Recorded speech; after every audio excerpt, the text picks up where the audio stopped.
কষ্ট শরণাগতি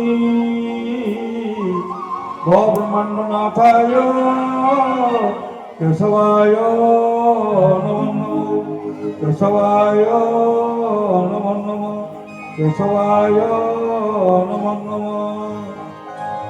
প্রিয় মহানবম সপ্রম সৎসদ গুরুস্বামী ଆସନ୍ତୁ ପ୍ରଭୁଙ୍କର ଶାସ୍ତ୍ର ପାଠ ପୂର୍ବରୁ ଯେଉଁ ମୁଁ ପଢ଼ିବି ତାକୁ ବି ଆପଣମାନେ ବି ପଢ଼ିପାରିବେ, କିଛି ଅସୁବିଧା ନାହିଁ। ନମାମି ନମାମି ନମାମି ଗଣତି ଗୁରୁ ସ୍ୱାମୀ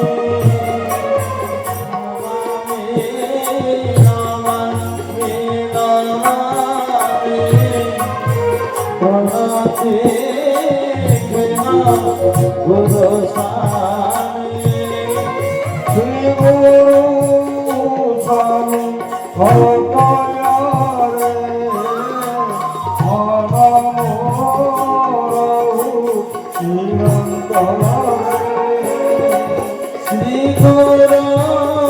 স্বামী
ভগবানে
विश्वपिता जगत कर्ता अतिशि कुसुम नवश्याम दुर्बादल श्री श्री हृदय ठाकुर श्री श्री केशव नारायण छंदा चरण तले शरण नहीं दासन दास पामर अधम अज्ञान मूर्ख भाग्यधर 12 12 शत सहस्र 12 ସାଷ୍ଟାଙ୍ଗ ପ୍ରଣାମ। ଚରମ ତୃତୀୟ ପୁଷ୍ପ ପ୍ରଥମ ପାଖୁଡ଼ା ଅଷ୍ଟମ ସଂଖ୍ୟା। ସିକ୍ତ କରୁ ମୋ ନତମସ୍ତକ କଲ୍ୟାଣ ଧାରା ତମ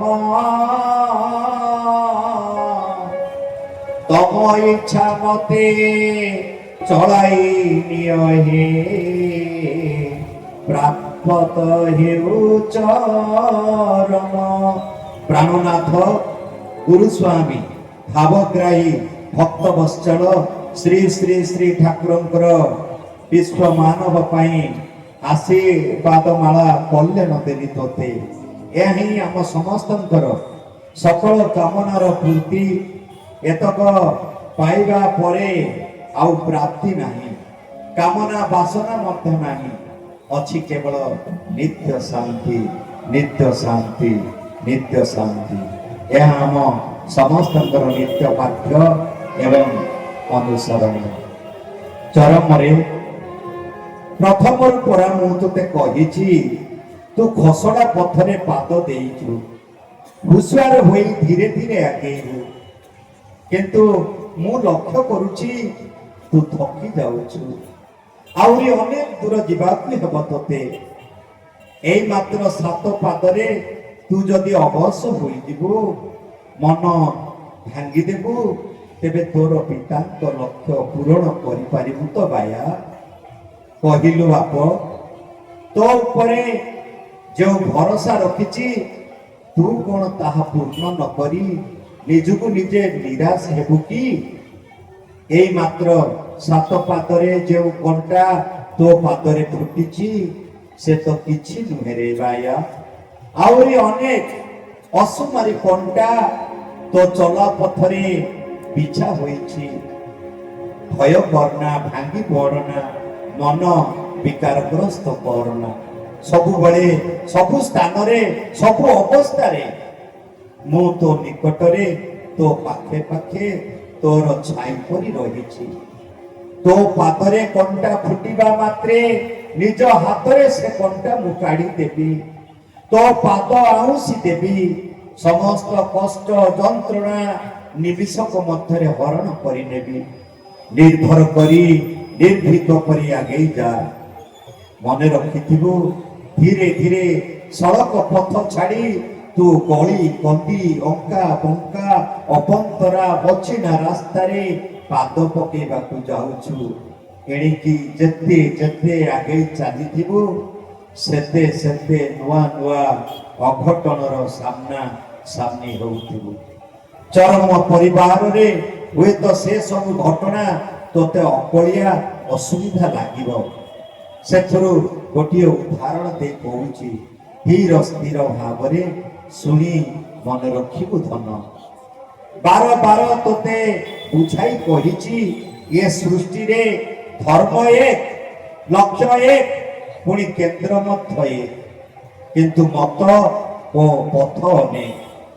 ସମାଜରେ ଏଇ ପ୍ରତିଟି ମତକୁ ପ୍ରଚଳିତ ଭାଷାରେ ସାମ୍ପ୍ରଦାୟିକ ବୋଲି କହୁଛନ୍ତି। ତେଣୁ ପ୍ରତିଟି ମତ, ପ୍ରତିଟି ପଥ ଗୋଟିଏ ଗୋଟିଏ ସମ୍ପ୍ରଦାୟ ଭାବରେ ନାମିତ ହୋଇଛି, କିନ୍ତୁ ସମସ୍ତଙ୍କ ଲକ୍ଷ୍ୟ ସେଇ ଏକ, ଚରମ ପ୍ରାପ୍ତି। ତୁ ଯେତେବେଳେ এই ସମ୍ପ୍ରଦାୟ ଗୁଡ଼ିକ ନିକଟରେ ପହଞ୍ଚିବୁ, ଦେଖିବୁ କାହାରି ସହିତ କାହାରି ମନ ମେଳ ଖାଉନାହିଁ, କାହାରି ସହିତ କାହାରି ପଡୁନାହିଁ। ପ୍ରତ୍ୟେକ ନିଜ ନିଜକୁ ବଡ଼ ବୋଲି ଆପଣା ତୁଣ୍ଡରେ ଦାଣ୍ଡ ଘାଟରେ କଣ୍ଠ ଫଟାଇ ଡିଣ୍ଡିମ ପିଟୁଛନ୍ତି। ପ୍ରତ୍ୟେକ ଅନ୍ୟମାନଙ୍କୁ ସମାଲୋଚନା କରୁଛନ୍ତି। କଟୁ ଭାଷାରେ ବେଳେ ବେଳେ ସୌଜନ୍ୟ ମଧ୍ୟ ଭୁଲି ଯାଉଛନ୍ତି। ଅଯଥାରେ ଚରିତ୍ର ସଂହାର ମଧ୍ୟ କରୁଛନ୍ତି। ପ୍ରତ୍ୟେକ କହୁଛନ୍ତି ଆମେ ହିଁ ଠିକ ଆଉ ସମସ୍ତେ ଭୁଲ। ଆହୁରି ଦେଖିବୁ, ଯଦି କୌଣସି ଏକ ସମ୍ପ୍ରଦାୟର କେହି ଜଣେ ଅନ୍ୟ ଏକ ସମ୍ପ୍ରଦାୟ ପ୍ରତି କୌଣସି ନା କୌଣସି କାରଣରୁ ଆକୃଷ୍ଟ ହୋଇ ସାହାଯ୍ୟ ସହଯୋଗ ଓ ସହାନୁଭୂତି ଦେଖାଇଲା ତ ତେବେ ତାକୁ ତାର ନିଜ ସହଯୋଗ ଓ ସହାନୁଭୂତି ଦେଖାଇ ସମ୍ପ୍ରଦାୟର ତେବେ ତାହାର ନିଜର ସମ୍ପ୍ରଦାୟରେ ଏକ ରକମର ବାସନ୍ଦ କରି ଦିଆଯାଉଅଛି। ଯଦି କୌଣସି ଏକ ସମ୍ପ୍ରଦାୟର କେହି ଜଣେ ଅନ୍ୟ ଏକ ସମ୍ପ୍ରଦାୟ ପ୍ରତି କୌଣସି ନା କୌଣସି କାରଣରୁ ଆକୃଷ୍ଟ ହୋଇ ସାହାଯ୍ୟ ସହଯୋଗ ଓ ସହାନୁଭୂତି ଦେଖେଇଲା ତ ତେବେ ତାକୁ ତାର ନିଜ ସମ୍ପ୍ରଦାୟରେ ଏକ ରକମ ବାଛନ୍ଦ କରି ଦିଆଯାଉଅଛି। ଧର୍ମଦ୍ରୋହୀ, ଗୁରୁଦ୍ରୋହୀ, ଗୁରୁ ତ୍ୟାଗୀ ଇତ୍ୟାଦି ଦୋଷ ତା ମୁଣ୍ଡ ଉପରେ ଲଦି ଦିଆଯାଉଅଛି। ଏ ସବୁ କେବଳ ଭୌତିକ ଜଗତର ଖେଳ। ଆଧ୍ୟାତ୍ମିକ ଜଗତରେ ଏ ସବୁ ଖେଳ ଆଦୌ ନାହିଁ। ଆକାଶଂ, ତୁ କଣ ଜାଣିନାହୁଁ ନା ଶୁଣିନାହୁଁ? ଆକାଶଂ ପତିତଂ ତ୍ୱୟ ଯଥା ଗଚ୍ଛତି ସାଗରେ ସର୍ବଦେବ ନମସ୍କାର କେଶବଂ ପ୍ରତି ଗଚ୍ଛତି। ତୁମେ ଯାହାକୁ ପୂଜ, ଯାହାକୁ ନମସ୍କାର କର, ସେ ସବୁ ସେଇ ଏକ ଏବଂ ଅଦ୍ୱିତୀୟ ନିରାକାର ବ୍ରହ୍ମ ହିଁ ସର୍ବଥା ଓ ସର୍ବଦା ଗ୍ରହଣ କରୁଛନ୍ତି। ଦକ୍ଷତାର ସହିତ ଦନ୍ତୁରିତ ପଥରେ ପାଦ ପକାଇ ଚାଲୁ ଚାଲୁ ସାମ୍ପ୍ରଦାୟିକ ସମାଜରେ ତୁ ଏଇପରି ହଟ ଚମଟ ଦେଖି କସ୍ମିନ୍ କାଳେ ବିଷାଦଗ୍ରସ୍ତ ହେବୁ ନାହିଁ ରେ ବାପ, ବିଚଳିତ ହେବୁ ନାହିଁ।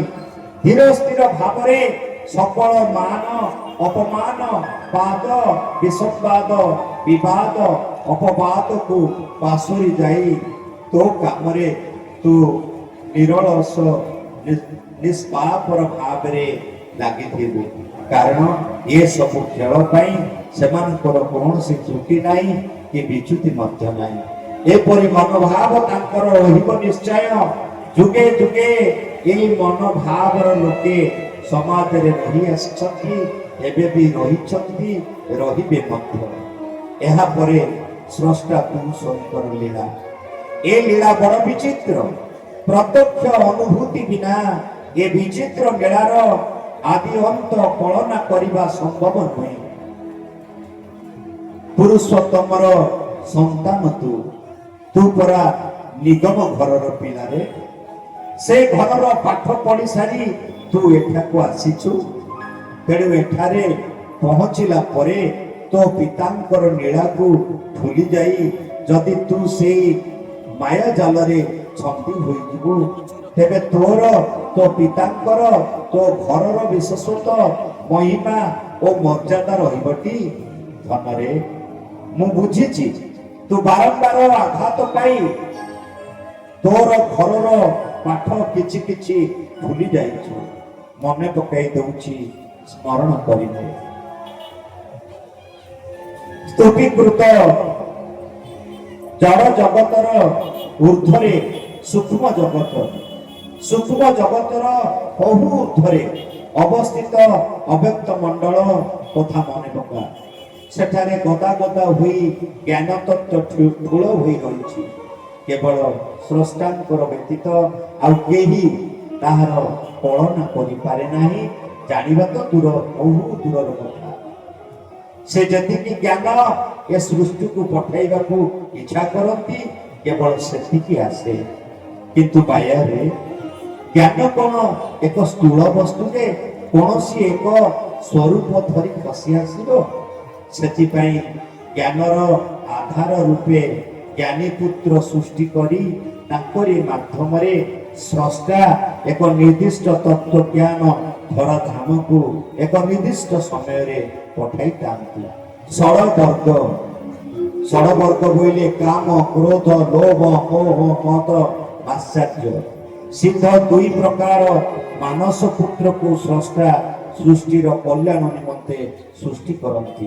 ସେ ମଧ୍ୟରେ ତଳେ ଚେତନଶୀଳ ଓ ଅନ୍ୟ ତଳେ କ୍ରିୟାଶୀଳ। ଚେତନଶୀଳ ସନ୍ତାନ ମାନେ ଅବ୍ୟକ୍ତ ଜ୍ଞାନ ମଣ୍ଡଳରୁ ଜ୍ଞାନ ତତ୍ତ୍ୱ ନେଇ ସିଧା ଓହ୍ଲେଇ ଆସନ୍ତି ଜନ୍ମସିଦ୍ଧ ହୋଇ। ସେମାନଙ୍କର ଆଉ କୌଣସି ସାଧନାର ପ୍ରୟୋଜନ ହୁଏ ନାହିଁ। କ୍ରିୟାଶୀଳ ସନ୍ତାନ ମାନେ ଆଶୀର୍ବାଦ ନେଇ ଆସନ୍ତି ଏବଂ କ୍ରିୟା ଯୋଗ ମାଧ୍ୟମରେ ଜ୍ଞାନ ସିଦ୍ଧି ଆହରଣ କରନ୍ତି। ସମସ୍ତେ ସମାନ ଓ ସମସ୍ତେ ସେଇ ଏକ ପିତାଙ୍କର ସନ୍ତାନ। ଆଜି ଏତିକି। ପରଥରକୁ ପୁଣି ଏଇଠାରୁ ଆରମ୍ଭ କରିବି। ମୋତେ ସନ୍ଧ୍ୟା ସକାଳେ ସ୍ମରଣ କରି ସର୍ବଦା ଓ ସର୍ବଦା ମନେ ରଖି ଧାରା ଧରି କର୍ମଯୋଗ ଅଭ୍ୟାସ କରି ତୋର ଲକ୍ଷ୍ୟ ଚର୍ମ ପ୍ରାପ୍ତି ଦିଗରେ ଆଗେଇ ଚାଲୁଥିବୁ। ମୁଁ ତୋତେ କଲ୍ୟାଣ କରୁଛି, ତୋର ଚିର ମଙ୍ଗଳ ଗୁରୁ